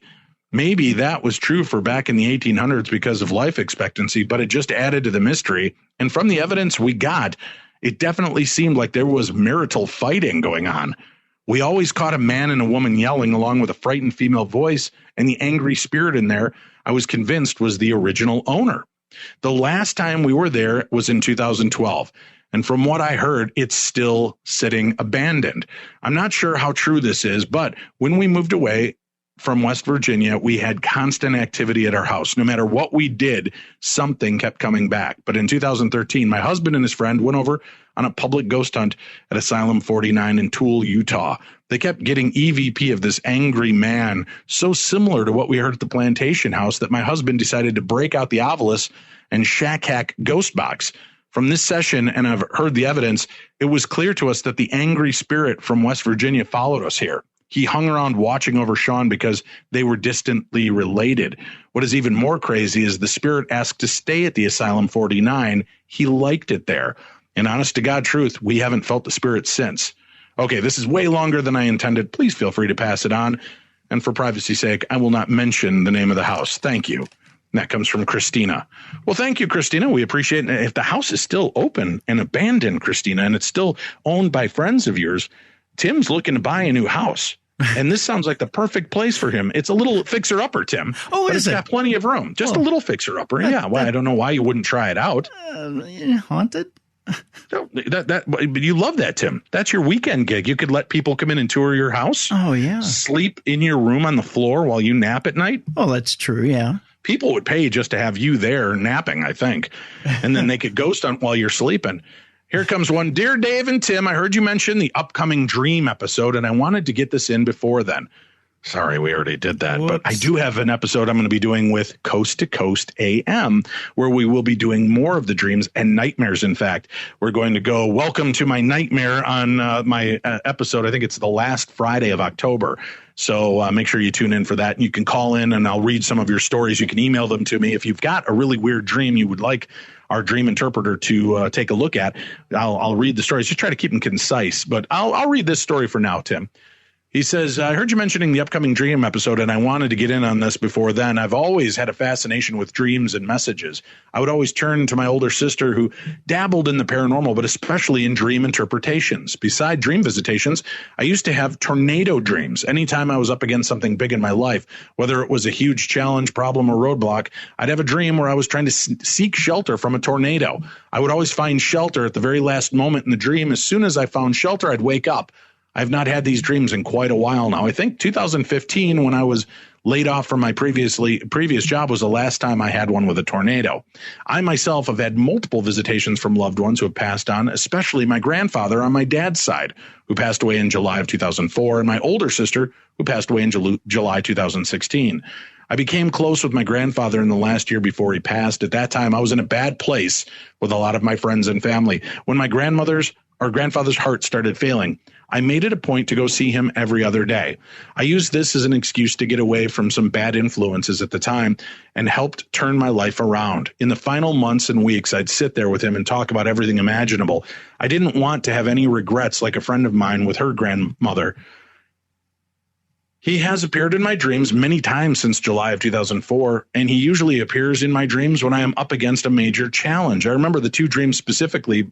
Thank you again. I look forward to each episode that you and Tim put together. Keep up the great work, and that comes from Jim from Springfield. Here's the dreams. He says, 2 years ago, after my grandfather passed away, I dreamed I was at a family party at my aunt's house. she would host a lot of them. I saw my grandfather come down the stairs into the backyard in a white suit. My grandpa was a blue-collar guy and didn't own many suits, let alone all white. Weeks after I had been diagnosed with stage 3 colon cancer, I was 27, he appeared in my dream and told me everything was going to be all right. My sister Jen has appeared in my dreams 4 times since she passed in 2016. I was close with my sister for a time. Technically, she's my half-sister, but we shared a lot of common traits. She died by what I deemed suicide by medical neglect because of alcoholism and depression. I, along with most of my family, got to make our peace and say goodbye to her as she held on for 2 weeks before she passed away. I wrote down each dream I had with her the moment I woke up. Please see the instances below. In July of 2016, after she passed away, I dreamed that I was in her apartment in Atlanta, Georgia. Note, I had never stepped foot inside the place. That's pretty cool. I like when you can dream a place that you've never been, and if it lines up, that's pretty amazing. Yeah, it is. My parents and a few people were there.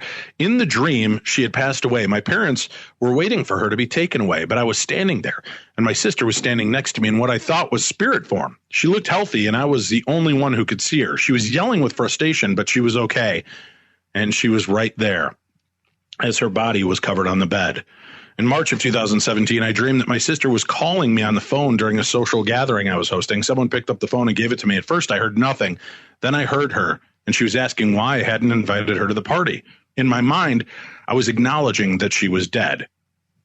In June of 2017, I was dreaming of something completely irrelevant when the doorbell began to ring in my dream. I got up to open the door, and it slid open. My sister was standing on the other side of the door. She looked normal and healthy. She was wearing jeans and a red shirt. She just smiled, and I grabbed her and hugged her.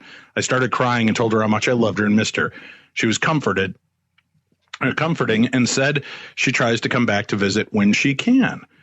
And in August of 2017, I dreamed that my dad, Jen's half-dad, and I were in England on the verge of a frozen rainstorm. We were at the place we were staying. My dad went to pick up Jen from somewhere. When they got back, she walked to the front door. First, in the dream, it was acknowledged that she was deceased and visiting. I grabbed her and we hugged each other. She then said she loves when her baby brother and dad come to visit.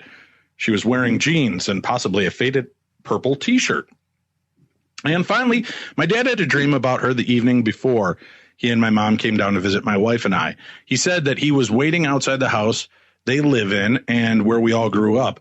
He was waiting for a bus to drop her off so that they could all ride together to see me. Adding to this, after my sister had died, my dad was taking a nap in her old bedroom, which had been converted into a TV room after she moved out. He felt his ribs get jabbed with several pokes until he woke up. Well, that's comforting, right? Anytime you can get those, I don't know, those, just to kind of feel that you're not alone and that family is still there with you. Yeah. And this guy certainly is getting quite a bit of dream visitation. So that's awesome. Hey, Dave, thank you. And to tell Tim and your staff, thanks for the wonderful job you all do. I very much enjoy your fun interactions with Tim on the air, and you are the best host on Coast to Coast. I like the way this email started up already, Tim. Mind if I just keep reading that sentence over and over out loud? Well, yeah, all right. Maybe not. Let's see. I have included one of my stories of a haunted house below. Again, thank you to you and Tim and your staff providing some great and interesting shows. This comes from Deborah Blair. All right. Although I've had many paranormal supernatural events throughout my life, I have only owned one outrightly haunted home. Although I was never afraid of the paranormal activity, growing up with a mother who had a UFO sighting, lieutenant test pilot father who worked at Wright-Patterson, a dead cousin who often appeared, and having worked forensic psychology and supported many people through grief counseling, I am more afraid of humans and what they're capable of. I don't seek out the paranormal, but it simply presents itself to me. After I was first at university, I was able to have some good conversations on the paranormal with an older cousin. Her twin brother had died in her early childhood. Her close in age, much beloved by all brother, after suffering emotional and physical abuse from my aunt, had committed suicide just shy of age 17 by driving out in front of a train. We could not have known it at the time, but her brother, my cousin, who was like a brother, would be murdered by a stranger in a few years, and her two sons would die in the years come to follow. When I would visit her home, poltergeist activity and visits from my wonderful cousin, her dead brother, and even strangers saw things that were in common. Now, I was 17 at the time. I'm 65 now. After my cousin, Tim, her brother, had scared the pants off of a university friend of mine by appearing for 5 minutes and then disappearing, and we had endured things flying around the room and the bookcase being emptied on us while we were trying to sleep, I asked her advice on how to deal with this kind of phenomena. We were drinking coffee early in the morning, a rare, quiet time before my cousin's 5 children awoke. She looked over the kitchen window where she kept the Serenity Prayer. I trust God foremost, no matter what trials our family and my personal family are going through. We have to know what we can do in life to help and to support, but then we have to know what we cannot do, and we have to ask God for the courage and support to know the difference and to go through all the things we're facing. As for Tim's visits and the other phenomena, I was only concerned with what is human in origin. We have the hunting dogs that sleep outside at night, and here in the house, I have Wolfgang, the German Shepherd, and Softy, the Cocker Spaniel. I know that they take care of all the human threat. The rest I don't worry about. I don't focus on the non-human. I let God take care of that. Well, my cousin was a very wise woman, and I took her words to heart. After the years passed, there were times that the phenomena did scare me, sometimes when it was immediately happening, but not in the long run. I've always asked God for support and trusted in it.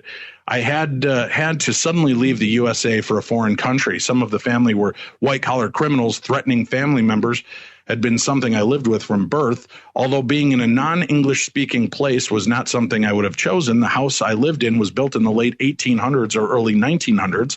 At one time, a fine home built by a wealthy lawyer located on a river. It had a wraparound porch, 3 stories, and upstairs sleeping porches with a view of mountain and the river. The lawyer had built it far from town as he could get and have businesses come to him. By the time I had it, the house had been seen, by the time I got it, the house had seen better times. The wraparound porch was gone, many interior moldings and features removed. However, the setting was lovely with its river views. I slowly started renovations on the house to shore it up with hopes that one day it would be comfortable and homey feeling again. It was Halloween Eve of 1997 and getting cold, the temperature possibly going down below freezing that night. I'd come home from work and found 2 important notices from the town in the mail. Not reading the language, I put them aside to take them to a bilingual friend to translate them in the morning. The part of town the house was in did not get trick-or-treaters. So I played with my rescued parrots and cockatoos, fed them, and settled down for the night. Walked and played with my dogs, had a light supper, and went to the second story, winterized back porch with the dogs on the riverside of the house to settle in for the evening. Baby, my 130-pound Rottweiler, curled at my feet, while Maxine, my Corgi Jack Russell settled in my lap. It is one of the spiritual habits to sit on All Hallows Eve and remember the many family members who have died and many animal friends who have gone on. Writing in my journal, I reflect on the blessings each day that for the ones that have been brought into my life and all of the good memories. I also look for where I need to forgive, where I could have done better, and what I need to learn in order to better get along with with others in this life. And I always pray and ask for guidance. As I was enjoying the night view of the river from the windows, filled with many thoughts and feelings from my reflections, my friend called from New York. She was also working in her journal as she thought of her loved ones who had gone on. We chatted for a while and shared many observations. Suddenly, the house shook. It sounded like a heavy oak door to the outside had opened and been slammed shut.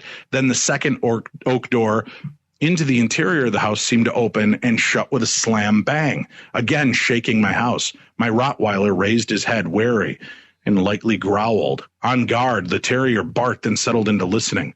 I thought it was perhaps a colleague who had said he might stop by and knew the combination to the 2 oak entrance doors, and one to the closed-in porch, and the entrance into the foyer from there. But slowly, steadily, the heavy male-sounding footfalls crossed the foyer in the center of the home and passed into the oak-floored living room, then skipped the spiral staircase in the center of the house. The footsteps started on the right side of the house, skipped the hall, were heard again in the left bedroom, then suddenly skipped and into the area on the second floor again. They were in the bathroom behind the porch I was sitting on, and the water faucet came on. I called out for my colleague, but there was no answer. The dogs were at full attention. I asked my friend from New York to stay on the phone while I got up to check out what was happening and who was out there. I found no one in the bathroom, but the faucet was running. Shutting off the water, I went down the huge oak spiraling staircase, both massive doors, the one to the entrance mud room off the foyer and the actual outside door were secure and locked, and the alarm was on. Back upstairs, I grabbed the phone and settled in. I told my friend what had happened. She was intrigued by things paranormal and started asking all sorts of questions. I was in my 40s at the time, and having lived with so much in the paranormal vein over the years, I was not at all perturbed. I explained to her that in the months that I had been in the house, that often the outer doors would seem to open and bang shut. Then the house would shake. Many work people and guests have witnessed it, but the doors would not have moved. I let her know that if I was afraid, I simply would have moved out, but the phenomena seemed benign, at least to myself, the parrots, dogs, and human guests. Finally, we started speaking again, when again, the two outside doors seemed to open and bang shut, each one shaking the house. Then the footsteps started up again across the central foyer, across the living room on the left side of the house, then up the stairs, into the right bedroom, skipping the hall, in the left bedroom, skipping into the back bedroom, and into the bathroom where the faucet was turned on again. Excusing myself, so dogs accompanying me as I went in and turned off the faucet, I again checked the downstairs. Still, there was nothing. This time when I settled in, hoping to get back to our conversation and speaking of our dead relatives, my friend was even more curious and persistent, sort of caught up in the New Age movement. She really wanted to know who it was and what the meaning of the visitation was. And in the midst of patiently trying to explain that I did not think it was my relatives that had passed on, it felt benign, not demonic. I was more afraid of the Hells Angels who had killed prison guards in their homes and were allegedly threatening my medical colleagues who worked in the prisons. Then it happened again. This time, I was annoyed. Doors banged and shook the house both times. The heavy, slow footsteps went through the first floor, skipped the staircase, proceeded through the second floor, then landed in the bathroom and turned on the cold water faucet. Getting back on the phone with my friend, she was beside herself, pestering me with questions, wanting to know exactly what was the meaning of the visitation. I finally found myself exasperated with her and said, "Look, I don't think there's anything profound going on here. It just seems to want the faucet on." Nothing more happened that evening. My friend and I finished a good visit on the phone, and then after a final visit to the yard for the canine's needs, the dogs and I went to bed. I woke to a nice cold late fall morning. I gathered up 2 notices that had come from the town and took them to a friend to be translated. My friend, who translated, could not understand why I started laughing. Not knowing her well, I did not want to explain the paranormal visit I had had the night before, so I made up an excuse and took the notices home. The notices explained that because of the work that was being done on the sewer and water systems, that the town had cut off our water supply, but had run a large over-the-ground hose system that was attached to the home's outside water taps because it was late in the season and they had more work to do reconnecting the main water supply underground. They were concerned that the hoses would freeze and cut off the water to our homes. The notices ask that we at least turn on one faucet in the house and allow it to run. So my explanation to my New York friend was correct. The presence was trying to get my attention. He wanted the faucet turned on. Over the years I was in the house, I often wondered if the presence had been a loyal workman on the construction firm that was doing work on the sewer and water mains. The firm was over 100 years old, and so perhaps it was a workman who had met with a tragic death, or one that had simply been dedicated to his job after he retired then died, kept working steadily perhaps, or perhaps it was the lawyer who had built and lived in the house until his death in the early 1900s. Despite the language barrier, I tried to make inquiries but never found any answers. Over the next 10 years that I had that home, I was never afraid to be in the house. I believe the resident presence that may have been different from the workmen continued to bang the heavy oak doors, shaking the house, but the doors never opening. It seemed like the birds and parrots and the dogs and cats that lived in the home, nothing weird really happened to us. However, the door banging seemed to happen when someone who was untoward was in the house. A doctor colleague who turns out was frauding millions of dollars and appeared to be a serial killer brought the door banging, house shaking, and near when I left, an alarm bell that electricians verified was not wired up. To stop it, I had to climb onto a ladder and knock it off the wall with a hammer. And a carpenter who did some lengthy renovations would not stay by himself, always had to have a person or more babysitting him as doors would open and slam shut. When I would go up to show him there was nothing to fear, slam my shoulder against the doors, he would say we're opening with nothing happening as they were firmly closed. He would shake his head. Then finally, in front of me, the phenomena did happen. It turns out that although recommended by a well-meaning friend, the man, a criminal who built torture furniture for a select group of black market buyers, his girlfriend and he made her underage daughters help build the torture devices. I believe the spirits of the house simply just did not like bad people. And that comes from Deborah. And holy hell, Deborah, what kind of life are you living? I don't mean to be judgy-wudgy, but my God, one part of your story gets even creepier than the next because of the people you're surrounded with. Well, I hope that you get out of that and can clear your pathway. Serial killers and torture porn people, and oh my God, unbelievable. Well, Timmy, that's it for tonight. One more note, Dave, before we leave people tonight. Did you almost call me Digger? Did you almost call me Digger? No. One more note there, Digger. I'm tripping over my words here because I'm about to read something that's kind of shocking. All right, go for it. TMZ is reporting that Tom Petty is in critical condition after he was found unconscious and in full cardiac arrest at his Malibu home. Oh, no. He was found not breathing when emergency services responded to an emergency call on Saturday night that, according to law enforcement sources, the 66-year-old was resuscitated and rushed to a hospital in nearby Santa Monica, where he was put on life support. His condition was initially assessed as critical, although his current status has not been revealed. So keep your thoughts and prayers out for Tom Petty as well. Lots of stuff going on over this past weekend. Crazy stuff. Well, folks, be kind and love one another. I'll be back with you guys next week. Timmy D's got the reins of this week's episodes, but we'll both be back together working as soon as possible. Thank you, and we'll talk to you again real soon here on the best in paranormal talk radio. This is Beyond the Darkness.